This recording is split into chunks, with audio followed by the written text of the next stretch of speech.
I don't remember being born. Nobody does.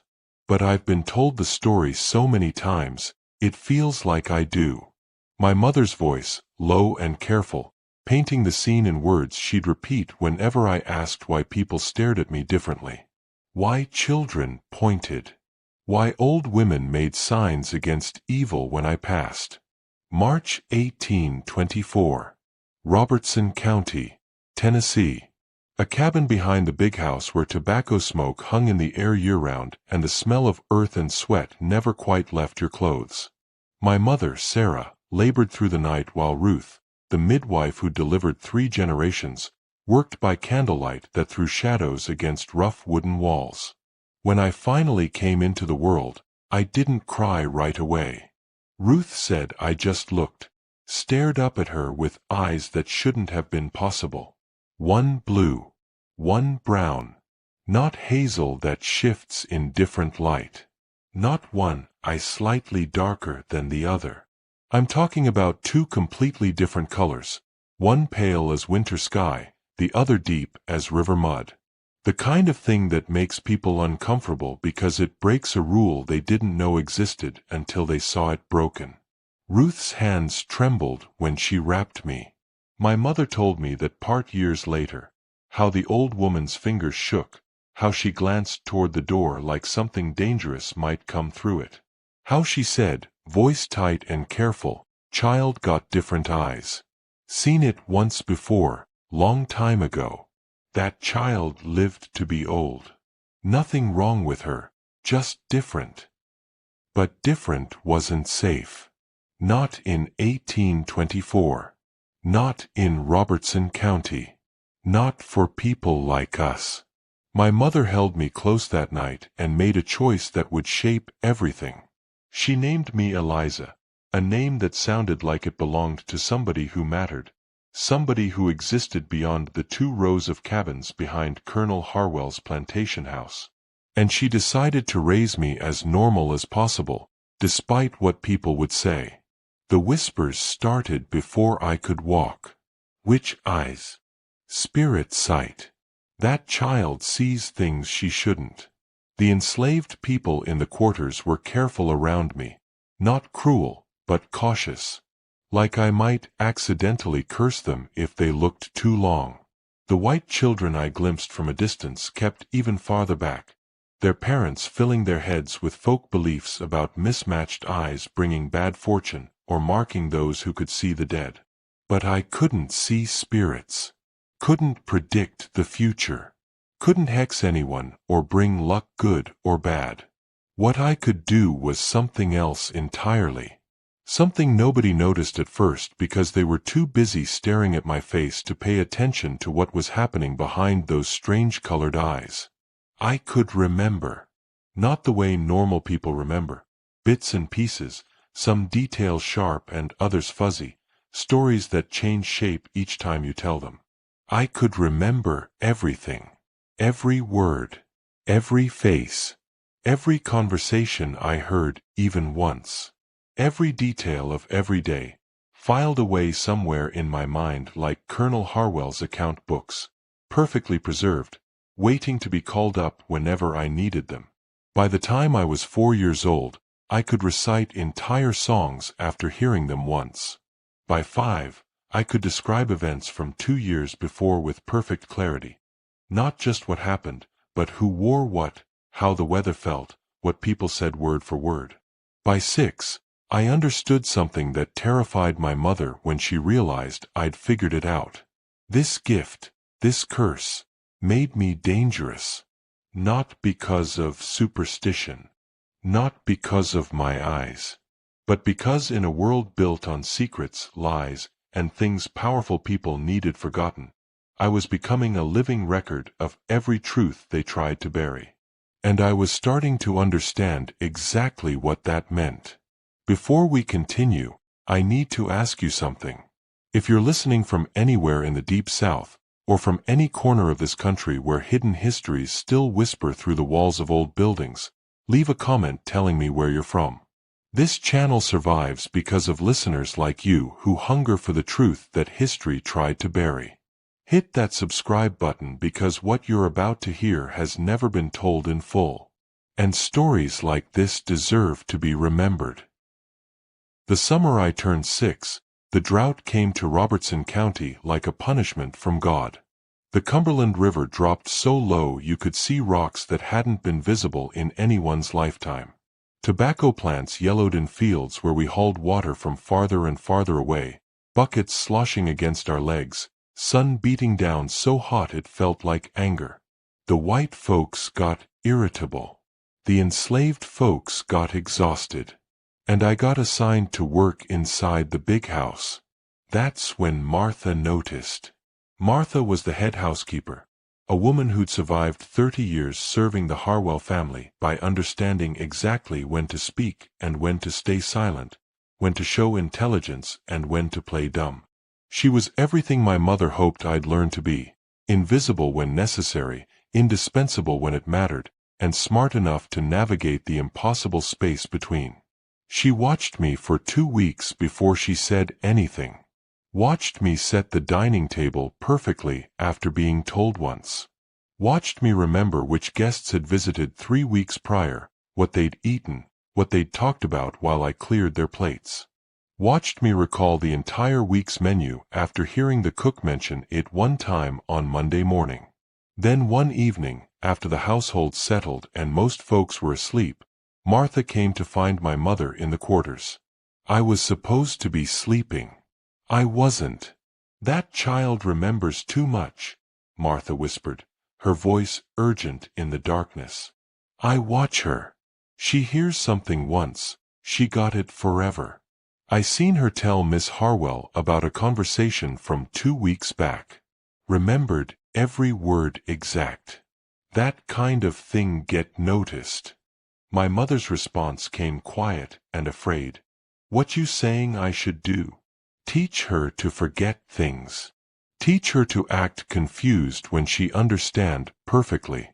Make her ask for instructions twice, even when she heard them clear the first time.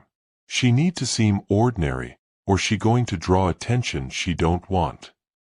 Lying there in the dark, listening through the thin cabin walls, I felt something cold settle in my chest.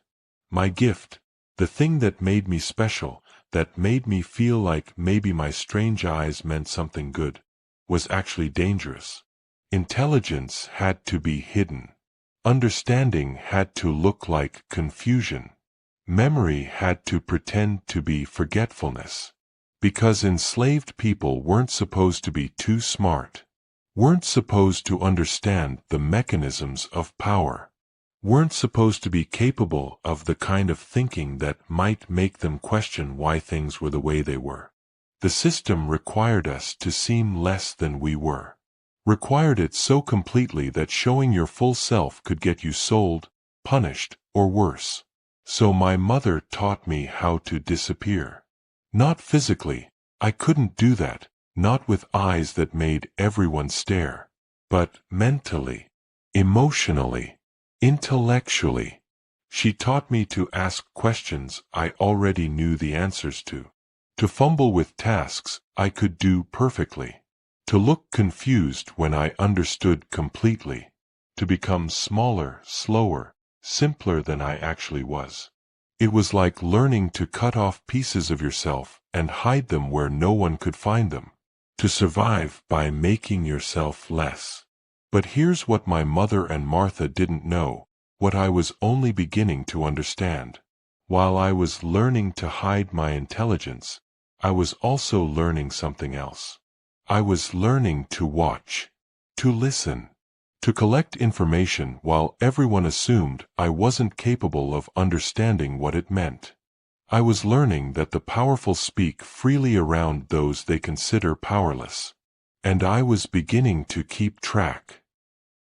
The night everything changed smelled like roasted pork and bourbon. August 1830. I was 6 years old, small enough to be invisible when I needed to be, which was most of the time. Martha had positioned me in the dining room that evening, refilling water glasses, removing empty plates, moving through the space like I was part of the furniture. 11 men sat around Colonel Harwell's table. Their carriages had kicked up dust on the long drive to the plantation, their horses now tied up outside while their owners conducted business over food we'd prepared and whiskey we'd poured. The candles threw shadows that danced on the walls. The air was thick, heat that wouldn't break even after sunset, mixed with tobacco smoke and the sweet sour smell of too much drink. The men's voices grew louder as the evening stretched on, their words less careful, their laughter sharper. I moved between them, a ghost with mismatched eyes, and I listened. Edward Vance was bragging, his voice thick with satisfaction and alcohol. Bought the Fuller property for 1/3 of what it's worth. The widow never knew her husband had signed over the deed as collateral 3 years back. By the time she figured it out, foreclosure was already done. The other men laughed, not happy laughter, but the kind that comes from shared cruelty, from knowing you've gotten away with something you shouldn't have. Judge Thornton told a story about dismissing a case, a freed man named Isaac trying to get his 3 children back. The children had been sold before Isaac's freedom papers were finalized, scattered to 3 different counties. He'd worked 2 years to earn enough money to buy them back. Couldn't let that stand, the judge said, swirling his glass. Man wins a case like that, next thing you know they're all flooding the courts. I dismissed it on technical grounds, improper filing. He couldn't afford representation. Made it simple. The men nodded. They understood. The law wasn't about justice. It was about maintaining order. Their order. Then Colonel Harwell started talking about the Cumberland River bottomland. About manipulating the county assessor. About coordinated offers and manufactured debts that would transfer farmland from struggling families to the men in this room. My hands stayed steady on the water pitcher, but my heart was loud in my ears. And then I heard the name that would haunt me for years. Grace Thornhill. A free woman of color who owned 40 acres just outside Springfield. Inherited from her white father. Good land. Profitable land. Land these men wanted. They discussed it like a problem to solve. How unfortunate if questions arose about her father's will. How convenient if her freedom papers had irregularities. How simple if debts appeared that she couldn't pay. These things resolve themselves, Colonel Harwell said, casual as discussing the weather, with appropriate pressure in appropriate places. She'll sell eventually, or circumstances will create opportunities through other means. She's got no family support, no real protection. Just a matter of patience. The other men murmured agreement, already moving on to other business. But I stood there, 6 years old, understanding with terrible clarity what I'd just heard. They were planning to destroy her. To take everything she'd built. Not because she'd done anything wrong, but because they had the power to do it and wanted what she had. 2 months later, Grace Thornhill's farmhouse burned to the ground. She died in the fire, trapped in a building that neighbors said burned too fast, too hot, too conveniently. Her land sold at auction 3 weeks after her death. Edward Vance bought it for half its value. The newspaper called it a tragedy. I called it murder.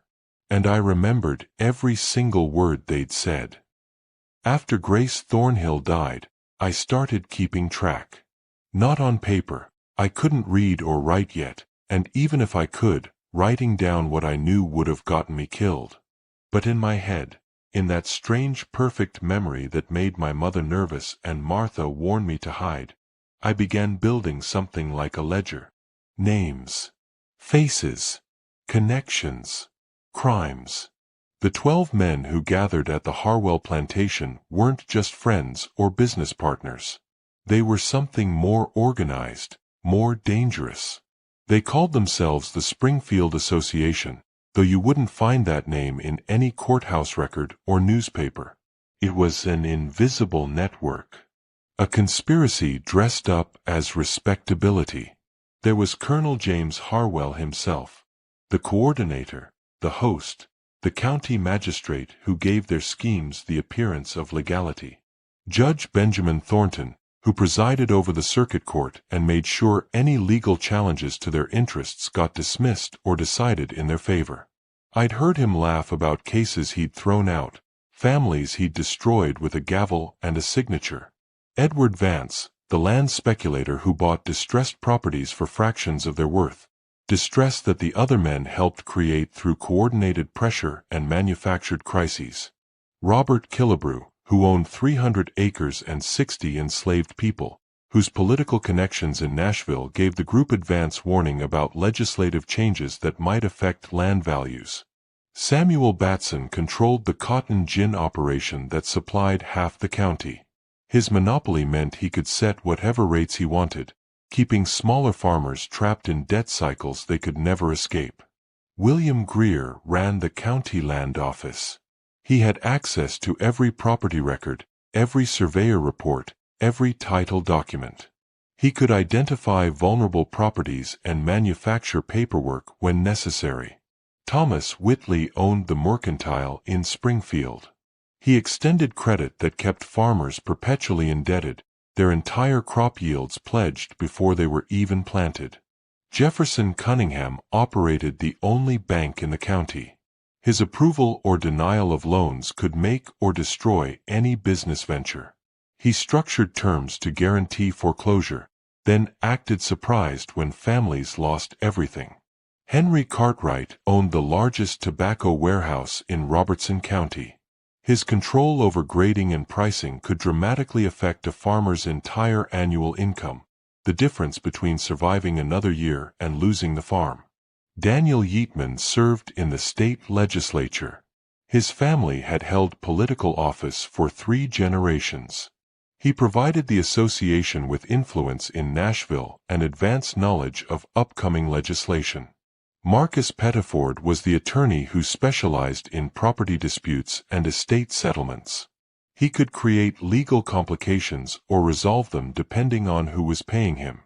I'd watched him draft documents that looked official but were completely fraudulent. And Alexander Darden managed the slave auction house in Springfield, the place where human beings were bought and sold, where families were separated, where lives were reduced to inventory and price tags. These 12 men controlled everything in Robertson County. The economy, the courts, the land, the future itself. They enriched each other through shared information and coordinated action. They destroyed anyone who threatened their interests using contracts and courts rather than outright violence, though violence was available when subtlety failed. And they did it all while maintaining reputations as upstanding citizens. Church deacons, family men, pillars of the community who spoke eloquently about honor and tradition and the proper way society should function. I was 7 years old, learning to read by studying the Bible Miss Harwell kept in the parlor when no one was watching. Learning to write by practicing letters in the dirt outside the cabins, smoothing them away before anyone noticed. And I was cataloging everything these men said and did, building a perfect record of their crimes in the one place they'd never think to look. The mind of an enslaved girl with which eyes they believed was too simple to understand what she was witnessing. They were wrong, and someday that mistake would cost them everything. Winter came hard to Robertson County in 1833. The kind of cold that freezes the Cumberland River solid and creeps through cabin walls no matter how much you stuff the cracks with rags and mud. Martha caught pneumonia during a cold snap in late January. 3 days of fever. 3 days of her breath coming wet and labored while the rest of us kept working because the big house didn't stop needing things just because someone was dying. I was 9 years old. I'd been working alongside Martha for 3 years, learning her careful navigation of the impossible space between visibility and invisibility, between usefulness and danger. On the 3rd night, when everyone knew she wouldn't see morning, Martha called for me. My mother brought me to her bedside. The cabin was dark except for a single candle that threw more shadow than light. Martha's face looked carved from stone, all the softness gone, her eyes sunken but still sharp. She reached for my hand. Her fingers were cold, not just sick cold, but the kind of cold that means the body's already letting go. "You got a gift," she whispered, each word costing her effort. "But gifts can be curses if you're not careful." I nodded, holding tight to her hand, trying to give her some of my warmth even though I knew it wouldn't help. "You remember everything," she continued, her voice barely audible over the wind rattling the cabin walls. "But you got to learn what to say and what to keep silent. Some things you speak them too soon, you die with them. Some things you wait. You watch. You learn when the time's right." Her grip tightened, surprising strength from someone so close to gone. "Promise me you'll be smart. Smart enough to survive until you can be free. Don't let them break you, and don't let them kill you with your own gift." "I promise," I whispered. She held my eyes for a long moment, searching for something. Truth, maybe, or certainty that I understood what she was really saying. Then she let go. Martha died that night. By morning, her body was rigid with cold and death. They buried her 2 days later in the section of plantation ground designated for enslaved people. Simple wooden cross. No ceremony. The ground was frozen so hard it took 2 men most of a day to dig deep enough. I stood at the edge watching them lower her wrapped body into the earth, and I felt something shift inside me.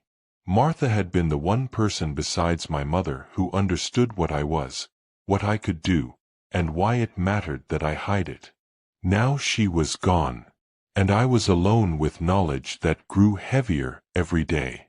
I knew things about the 12 men of the Springfield Association that could destroy them, if anyone would listen to a 9-year-old enslaved girl with witch eyes. Which they wouldn't. I knew which debts were real and which were fabricated. Which court cases were decided before they were officially heard. Which property seizures were built on forged documents and intimidation. I knew who'd lost their land to coordinated schemes. Who'd been cheated. Who'd been threatened. Who'd died under circumstances that were called accidents but weren't. And I couldn't tell anyone. Speaking too soon meant death. Martha's last words to me, her final warning. But staying silent while people suffered, while families lost everything, while Grace Thornhill's murder went unpunished, that felt like dying too. Slower, maybe. Quieter. But just as permanent. So I made a decision standing there in the frozen cemetery, watching them shovel dirt onto Martha's grave. I would keep collecting. Keep remembering. Keep building my invisible ledger of crimes and names and connections. And I would wait. Wait for the right moment. The right opportunity. The right chance to speak when speaking might actually matter. However long that took. Even if it took the rest of my life. Because Martha had taught me survival, but she'd also taught me something else. Intelligence could be a weapon if you were patient enough to learn how to use it. I just had to stay alive long enough to figure out how. Colonel Harwell started testing me when I was 10. At first, I thought it was accident, him asking me to recall something he'd said weeks prior, wanting to verify a detail from a conversation he only half remembered through bourbon fog. But it wasn't accident. It was deliberate. He'd discovered I could remember things other people forgot, and he was fascinated. Not concerned. Not suspicious. Fascinated, the way you'd be fascinated by a dog that could count or a parrot that spoke full sentences. It became a parlor trick. Guests would arrive for dinner or business meetings, and after enough drinks had loosened tongues and egos, Colonel Harwell would call me over. "Eliza, tell Judge Thornton what he said about the Henderson property case 2 weeks ago." Exact words. And I would. Word for word. Every detail. the legal precedents the judge had cited, the reasoning he'd used, the private comments he'd made about the Henderson family that would have sounded damning in open court. The guests would express amazement. They'd speculate about my unusual eyes, wondering if the different colors somehow related to my memory. They'd marvel at Colonel Harwell's good fortune in owning such an interesting specimen. And Colonel Harwell would bask in their admiration, accepting compliments like he'd personally created my abilities rather than just stumbled onto them. What he didn't realize, what none of them realized, was that every time they tested me, every time they made me perform, they were teaching me something invaluable. They were showing me patterns. I learned that powerful men make mistakes when they drink. Their words get less careful. Their secrets slip out around the edges of careful conversation. I learned that they trusted me completely because they didn't see me as a person capable of understanding what I heard. To them, I was a recording device, useful but not intelligent, functional but not dangerous. I learned which topics made them uncomfortable when discussed in front of others, which names they lowered their voices to mention, which deals they only referenced in vague terms unless they were absolutely certain who was listening. And most importantly, I learned that Colonel Harwell had started using my memory to gain advantage over his own associates. He'd ask me to recount exactly what Robert Killebrew had said about a boundary dispute, word for word, so he could understand Killebrew's actual position versus what he'd claimed publicly. He wanted to know exactly how much money Thomas Whitley had mentioned lending to a particular farmer because the numbers Whitley reported to the association didn't match his casual comments. He used me to catalog which properties Edward Vance had expressed interest in acquiring so he could potentially acquire them first or negotiate better partnership terms. The Springfield Association was built on mutual benefit, but Colonel Harwell was positioning himself as slightly more beneficial than the others, using information I provided to consolidate his role as the central coordinator whose access to perfect records made him indispensable. I was 11 years old, still learning to navigate the impossible terrain of plantation life, still practicing how to appear less intelligent than I was. But I was also beginning to understand something that would change everything. Information was power, not legal power. Enslaved people had none of that. Not physical power.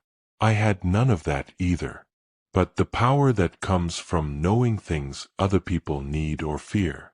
The power that comes from being underestimated. The power that comes from watching and listening and remembering while everyone assumes you're incapable of using what you know. Colonel Harwell thought he was using me. He was wrong. I was learning from him. Learning how leverage worked. How information could be turned into advantage. How the powerful manipulated systems and each other. And I was storing every lesson away in my perfect memory, building towards something I couldn't quite see yet, but knew existed somewhere in the distance. Something like justice. Something like freedom. Something like revenge.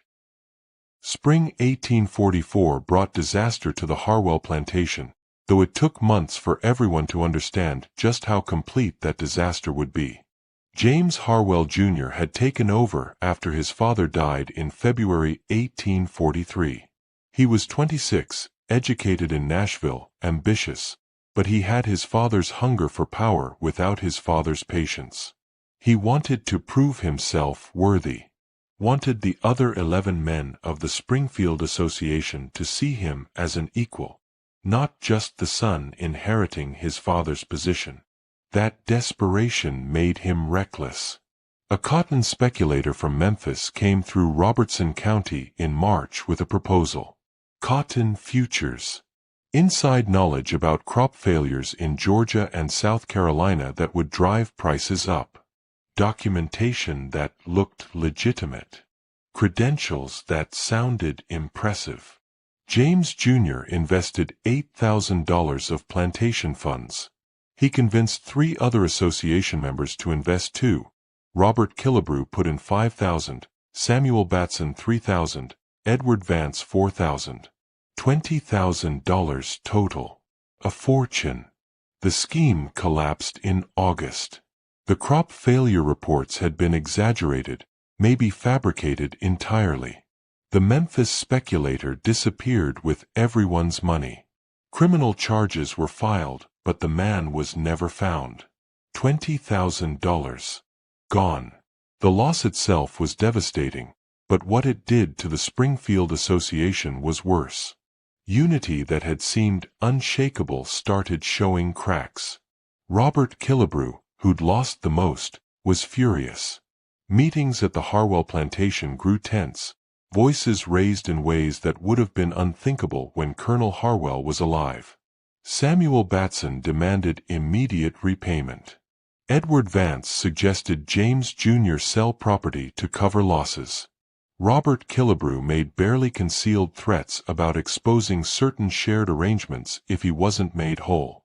And I listened to all of it. 20 years old now, still working in the big house, still moving through rooms like furniture while powerful men argued about money and blame and fractured trust. Then, in October, I overheard the conversation that changed everything. James Jr. and Thomas Whitley, talking in the plantation office. The door half open. Me in the hallway, carrying linens, supposedly too simple to understand what I was hearing. The girl's a liability, James Jr. said, his voice tight with stress. She's heard too much. Been present for too many conversations. Marcus keeps saying if anyone ever questions our arrangements, she could testify to things we can't afford exposed. So what are you proposing? Whitley asked. Sell her. Not locally, buyers here know about her memory. But south to Mississippi or Louisiana. Large plantation where she'd just be another house servant. Her abilities would go unrecognized. She'd disappear. My hands froze on the linens I was carrying. My heart went loud in my ears. Already contacted a trader named William Hatcher, James Jr. continued. He runs between Nashville and Natchez.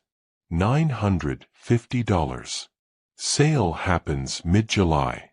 Quiet. No public auction. 8 months away. I had 8 months before being sold south and silenced forever. 8 months to find an alternative to disappearing into Mississippi cotton fields where everything I knew, everything I'd witnessed, would die with me in obscurity. 8 months to somehow secure freedom despite having no money, no legal standing, no obvious allies, and no realistic pathway under Tennessee law. The impossibility of it would have crushed most people. But I'd spent 16 years watching the Springfield Association achieve impossible things through careful planning and strategic leverage. They taught me well. Now I'd use everything they taught me against them. I just had to survive long enough to make it work. Learning to write became my obsession through the winter of 1844 and into spring 1845. I'd learned to read years earlier, studying the Bible Miss Harwell kept in the parlor when no one was watching, sounding out words and storing them in my perfect memory. But writing required different skills. Required practice and materials and privacy. I used charcoal on wooden boards that could be wiped clean. Practiced letter formation in the pre-dawn darkness before the household woke. My fingers going numb in the cold, but pushing through because I didn't have time for comfort. I traced words in ash on hearthstones in the kitchen house, developing the fine motor control needed for legible handwriting, then sweeping away the evidence before anyone arrived. I wrote in dirt outside the cabins, forming letters and sentences and full paragraphs, then smoothing them away like they'd never existed. By March 1845, 4 months before my scheduled sale, I could write clearly enough to compose a simple letter. Now I needed someone to send it to.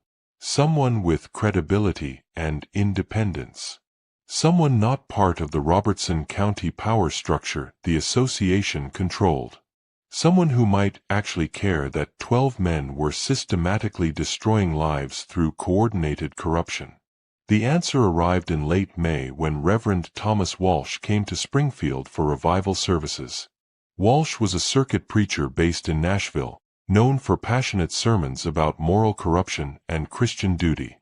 He'd built a reputation across Middle Tennessee, drawing crowds and making connections with politicians, journalists, and reformers who were increasingly critical of slavery and the political power of plantation owners. He stayed at the Harwell Plantation for 3 nights, Tuesday through Thursday. And on Wednesday night, I did something that required timing, nerve, and enormous risk. I'd been assigned to prepare the guest room, which gave me legitimate access. While Walsh was at dinner, I slipped inside and left a letter on his pillow, partially hidden under the coverlet where he'd find it when retiring for the night. My hands shook writing it. My heart hammered the entire time I was in his room. If anyone caught me, if anyone asked what I was doing. But nobody did. The letter was brief, unsigned, carefully worded. Sir, a Christian man who preaches against corruption might wish to know that great corruption exists in Robertson County involving theft of property, manipulation of courts, and destruction of innocent people. Detailed information is available from someone who has witnessed and can recount specific acts with complete accuracy.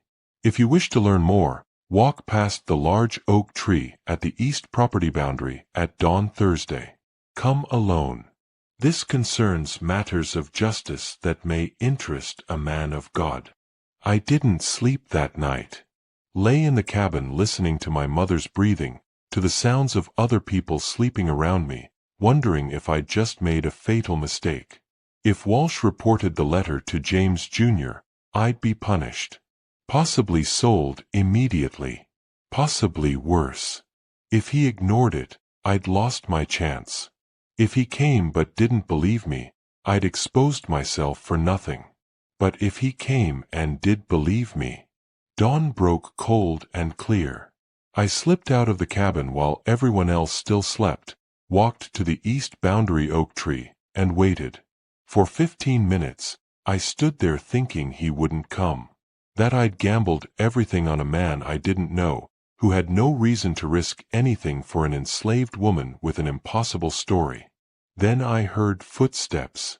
Reverend Walsh emerged from the morning mist, walking slowly, looking around like a man unsure if he's walking into a trap or toward something that might actually matter. He stopped when he saw me. His eyes widened, taking in my young face, my distinctive mismatched eyes, the intensity with which I stared back at him. "You wrote the letter," he said quietly. "Not a question." "Yes, sir," I replied.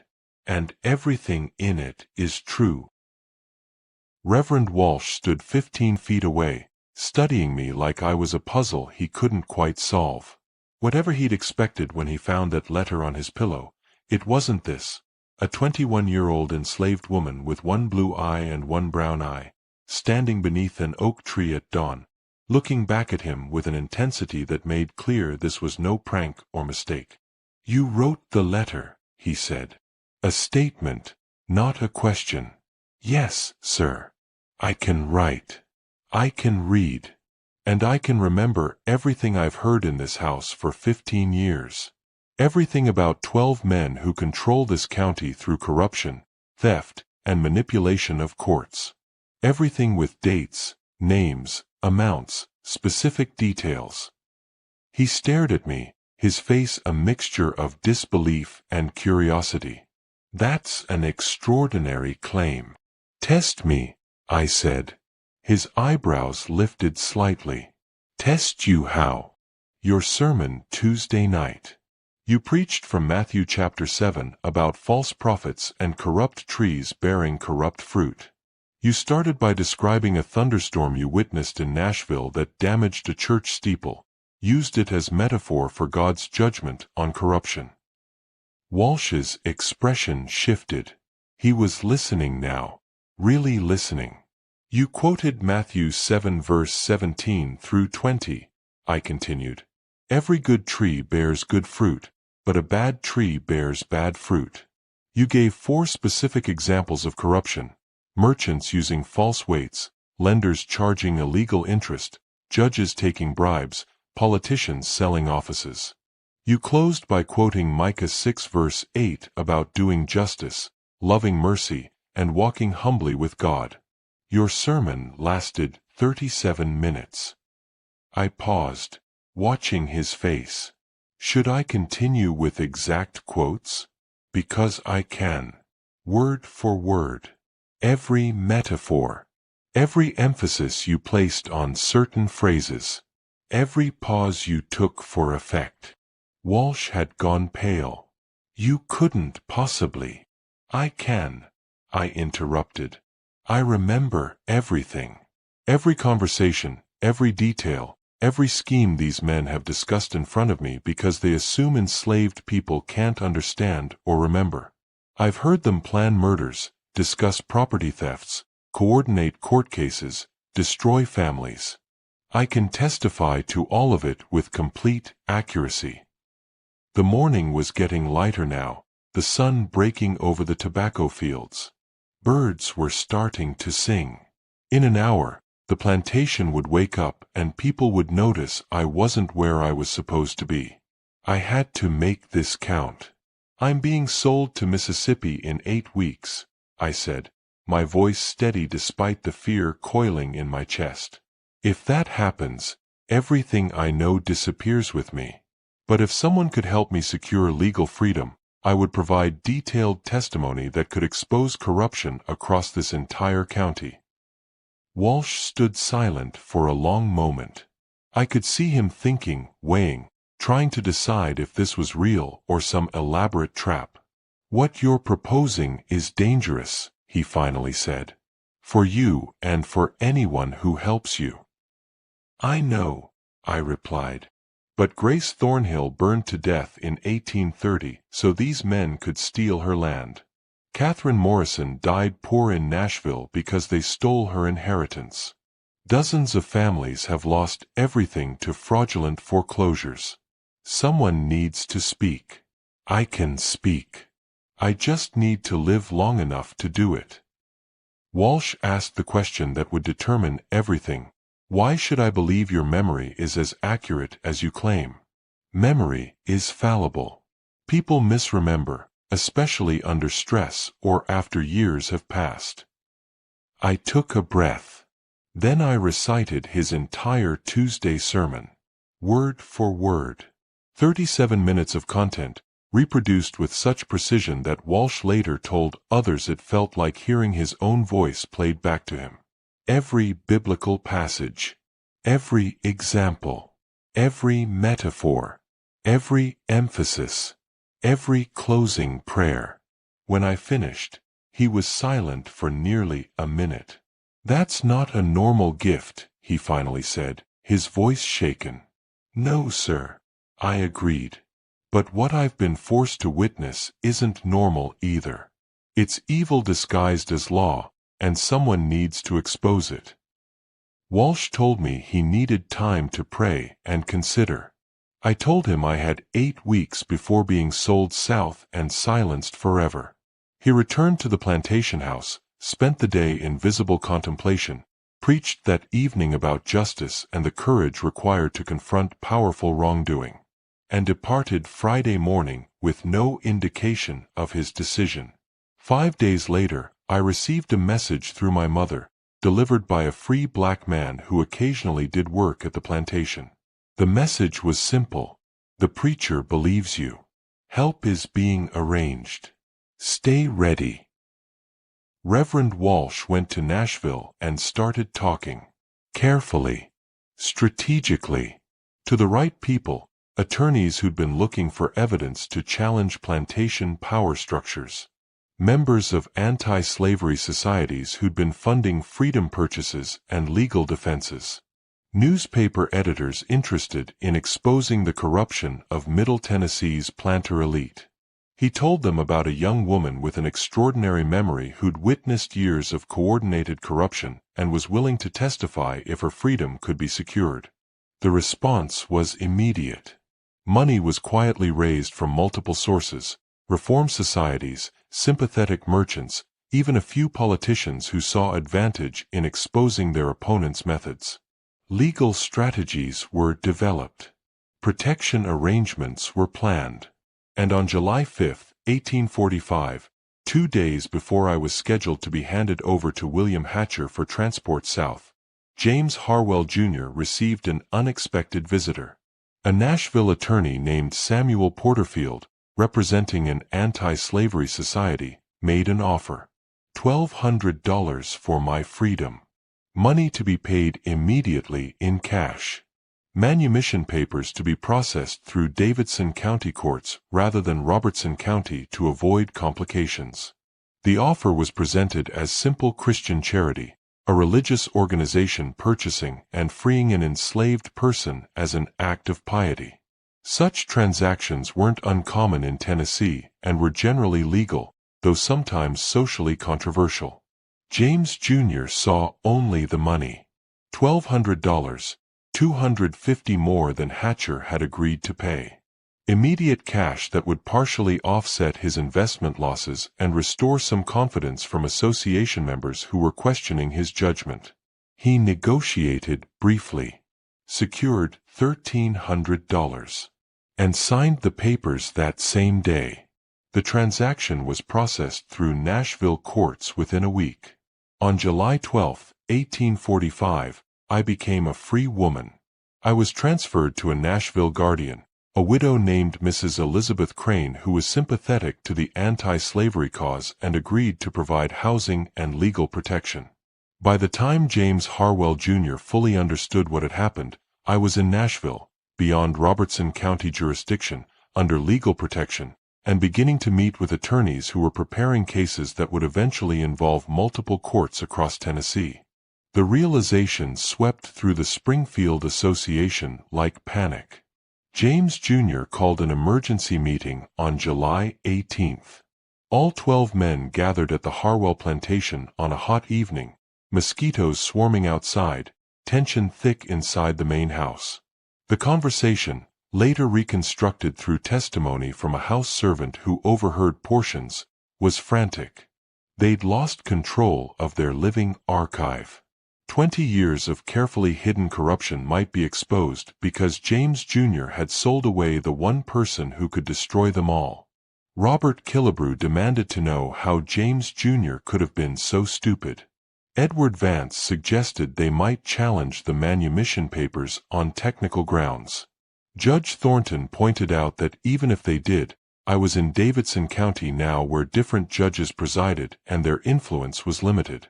Marcus Pettiford, the attorney, spoke the truth they all understood.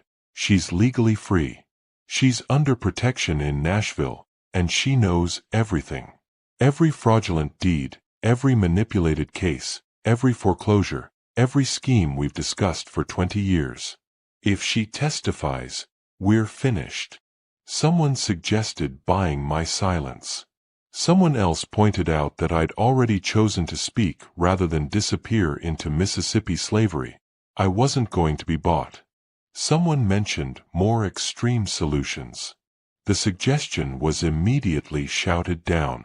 Violence against a legally free woman in Nashville under public protection would bring exactly the attention they needed to avoid. They were trapped. The system they'd built to protect themselves, legal manipulation, coordinated influence, careful avoidance of written evidence, had become their vulnerability. Because they'd hidden everything, there were no official records they could point to as innocent explanations. Because they'd corrupted Robertson County's courts so thoroughly, their claims of innocence wouldn't be credible anywhere else. James Harwell Jr. understood, perhaps for the first time in his privileged life, that he'd made a catastrophic mistake born of arrogance and desperation. The question one of them asked, history doesn't record who, hung in the air like humidity. What do we do now? No one had an answer. Because there was no answer. They'd operated above consequence for 20 years. And now consequence was coming for them with perfect memory and legal protection. September 1845. Davidson County Court, Nashville, Tennessee.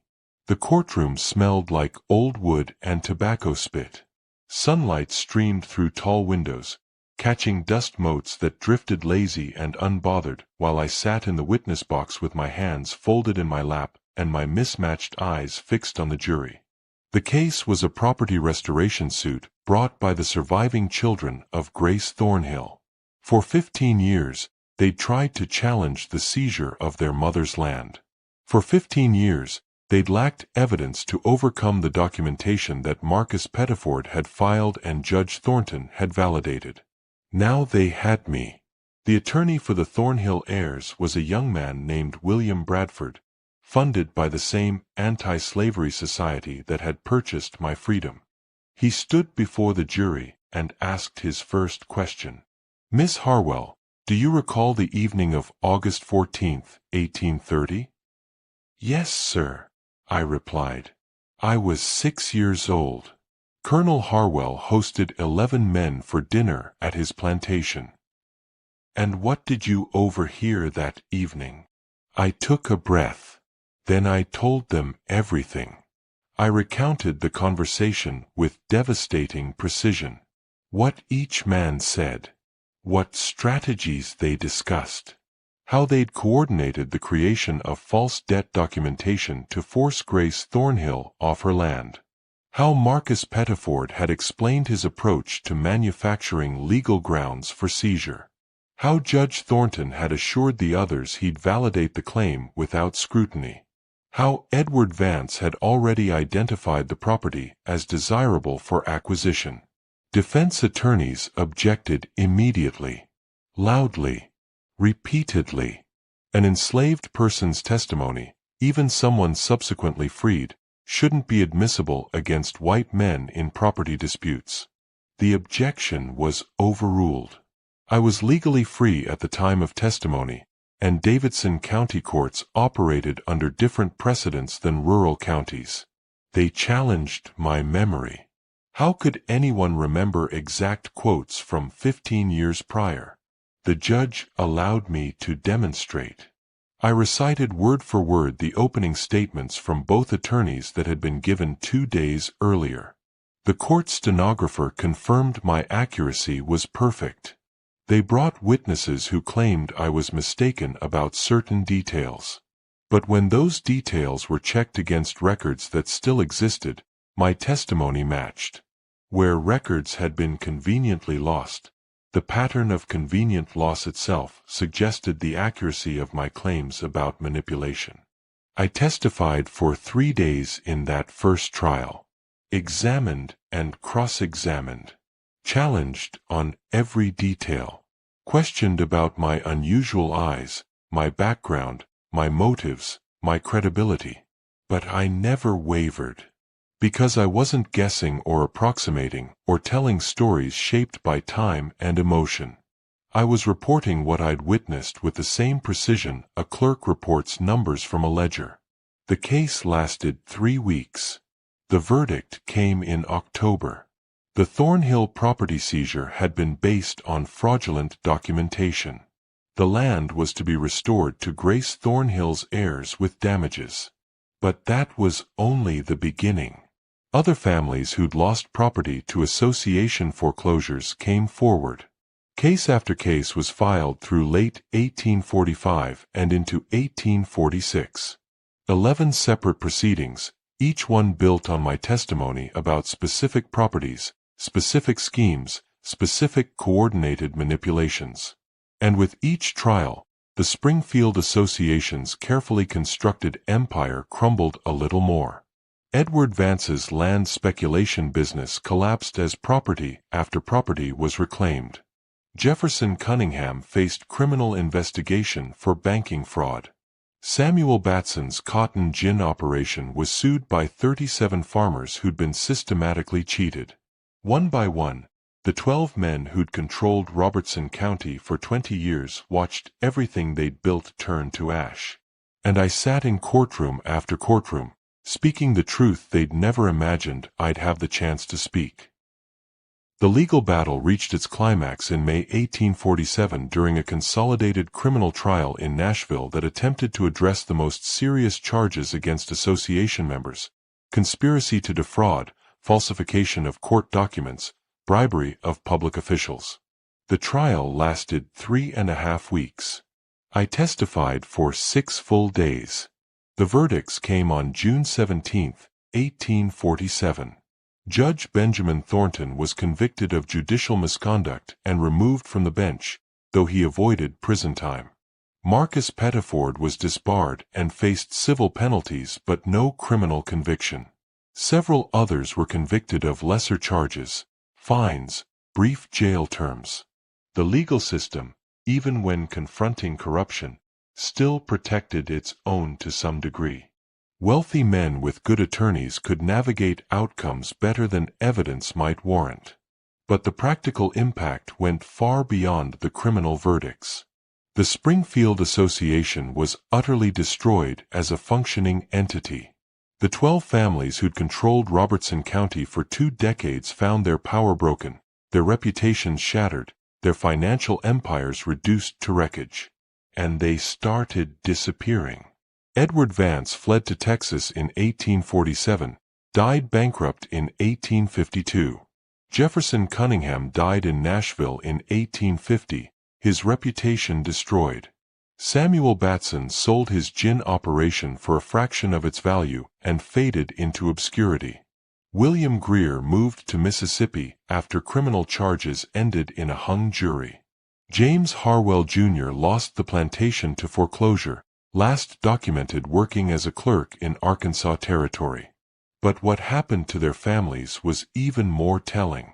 Between 1847 and 1860, 12 of the wealthiest families in Robertson County changed their surnames. They scattered across 4 states: Tennessee, Texas, Missouri, Arkansas, Alabama, Georgia, Kentucky, Illinois. Some moved as far as they could get while still staying in slaveholding territory where their wealth might still carry weight. Robert Killebrew's grandson changed the family name to Kilbourne and relocated to Kentucky. Daniel Yeatman's children moved to Alabama. Thomas Whitley's son sold the family mercantile and fled to St. Louis. Henry Cartwright's heirs abandoned Tennessee entirely after his death in New Orleans. They changed their names because keeping them meant living with permanent association to the Springfield corruption scandal. Meant their children growing up under the shadow of what their fathers and grandfathers had done. Meant every business deal, every social introduction, every attempt at respectability being undermined by recognition. I watched this unfold from Nashville, where I'd married David Porter in September 1849 and started building a life that belonged to me. We had 3 children. I worked as a laundress, hard work, but honest work that didn't require me to serve in white households where my face might be recognized. Census records listed me as simply another free black woman in Nashville's growing community. But court records from the 1850s show occasional testimony from an unnamed woman with distinctive eyes who provided detailed historical information about property transactions when legal cases required it. I continued to bear witness when called upon. Quietly, without drawing attention, speaking only when necessary, then returning to my private life. The system that had allowed the Springfield Association to flourish remained largely intact. Tennessee still built its economy on slavery. Courts still favored the wealthy and white.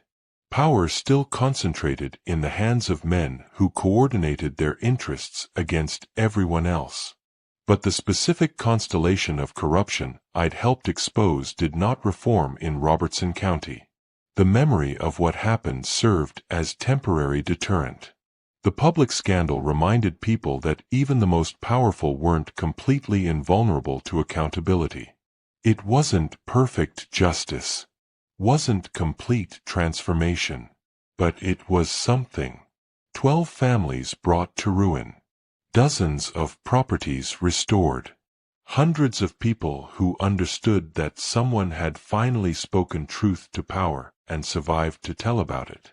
And a woman with witch eyes who'd proven that memory could be more powerful than influence, truth more destructive than any curse, and one voice speaking with precision could bring down an empire built on lies.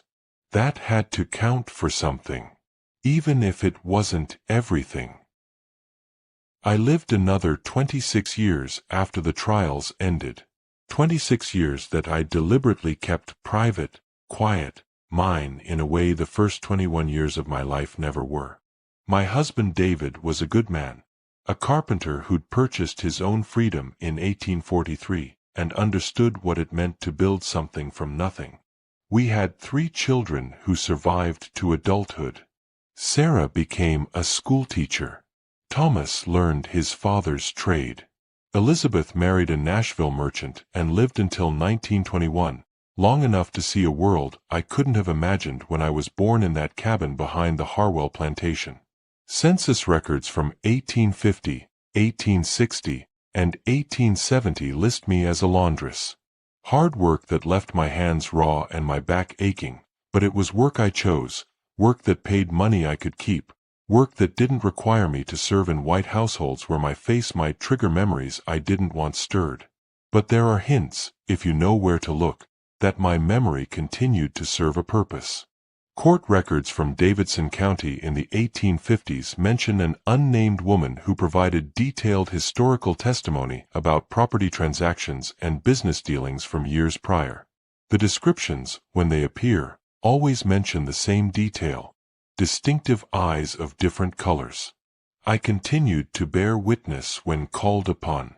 When justice required someone who could remember what others had forgotten or tried to bury.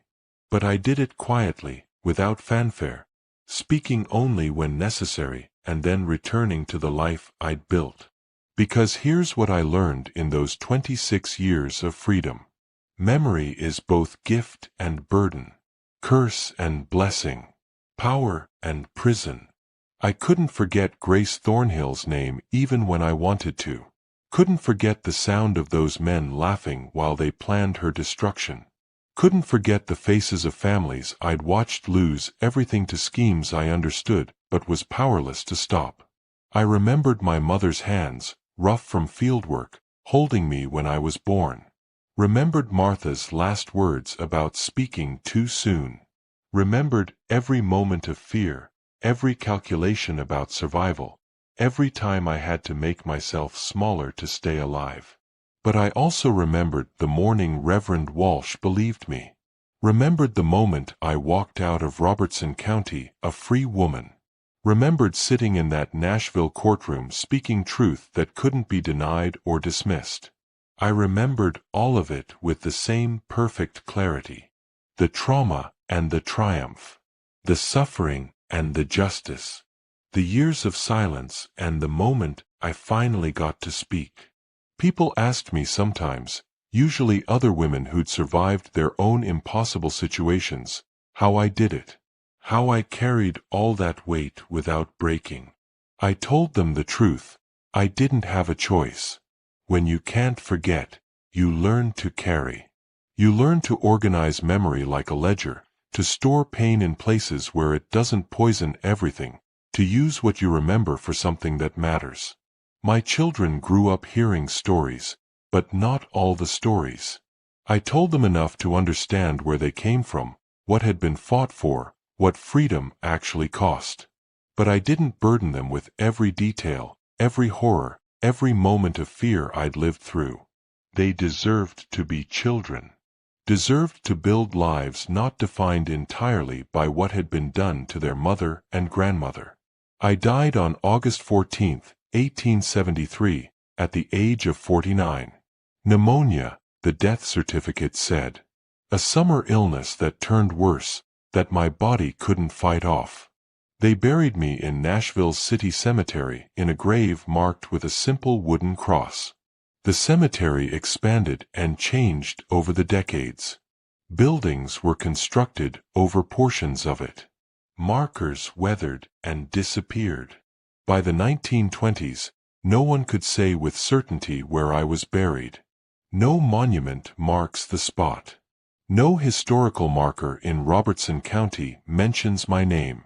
But in the hidden corners of Middle Tennessee history, in the gaps between official narratives and sanitized accounts, the story persists. The woman with witch eyes who saw everything, forgot nothing, and brought down 12 of the most powerful families in the region by doing nothing more supernatural than remembering the truth and speaking it when given the chance. They called it a curse. I called it justice. And maybe, just maybe, they were both right. What do you think? Leave your comment below. If you found this exploration of a hidden scandal compelling, if it made you think about how power operates and who pays the price when the powerful seek to protect themselves, subscribe, hit the notification bell, and share with someone who appreciates history's darker truths. The past is never as simple as we wish it were. And the stories that make us most uncomfortable are often the ones most worth remembering because they teach us something essential about human nature and the structures of power that shape all our lives. See you in the next video.